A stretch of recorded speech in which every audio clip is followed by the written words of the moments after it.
20 years ago, a Mexican friend of mine said to me, "You're all fools to let so many people come in. Don't you know the history of an invasion like this?" Since then, at some of my speaking engagements, it's really been brought home to me. My first speaking engagement was a panel at the University of Texas for a group of graduate students.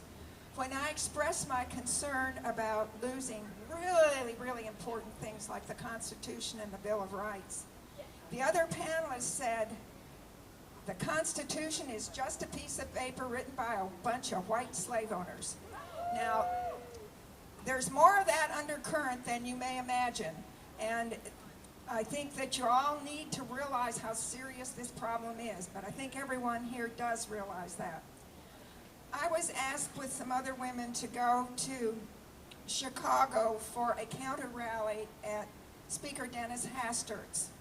And it was an interesting contrast to the rallies we have here. The police were in full riot gear and they kept us really separated. Even with that, one of the women that was with us was threatened to have her throat slit and her tires slashed. Well, I don't think he realized how far he was going to have to come to slash her tires. And it was interesting because I stayed behind and watched as the people left. And they all came in big yellow buses, like the school buses. 4 of those buses were empty. They'd obviously been paid for by Miller Brewing, although Miller Brewing says that they did not give them the money for the rally. Well, they gave them $30,000. They could spend it however they wanted. They were there at that rally. One morning at 5:30, I was asked to appear on Channel 13 with Rick Davalina, the executive director of LULAC. And I made the comment that I picked up from a Vietnam website that President Kennedy promised we'd never have more than 10% from any one country. And this website said now 85% of illegal immigrants are from Mexico. That number is down now to 78%. But I think that's partly because of the corruption in CIS, and we have to put pressure to clean that particular bureaucracy of our government up. One other thing I'm going to mention, because we have so many speakers today. Time magazine, the September 18th issue, has a list of the big picture looks great. Why voters and politicians are anxious. Number of non-farm jobs up 2.3%. Gross domestic profit 11.5%. Business worker productivity 18.4%. Domestic corporate profits up 72%. Median household income down 0.5%. That's since 2001.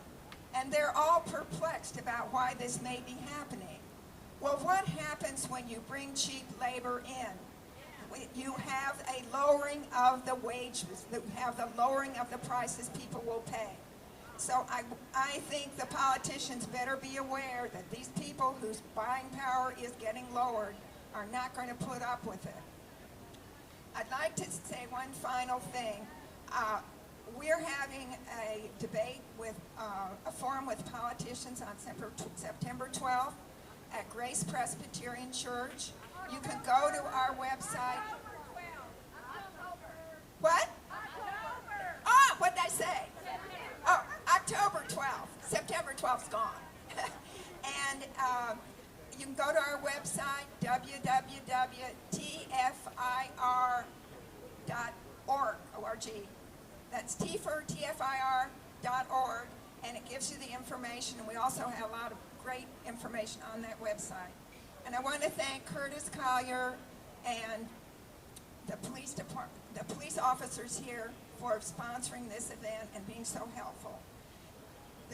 Unlike other cities, the police department here has been most helpful to us and most cooperative.